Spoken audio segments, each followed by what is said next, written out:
Copies হবে এখানে? Copies পারবে তুমি করতে বলো? Medium size.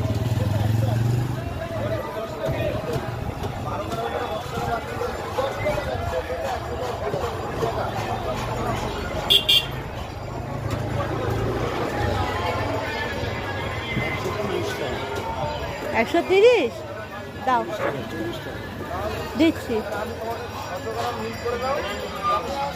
কপিস বেরাবে বলো? তুমি কত করে নিচ্ছ? হ্যাঁ 12 পিস বের করো। কত করে রুই? আমি ওখান থেকে আসছি একটু, হ্যাঁ ওখান থেকে আসছি। যা বললো তোমার সব 200 টাকা দেবা। 980 হিসাব করো, 3 নং 27 হয়, 270 টাকা হয়।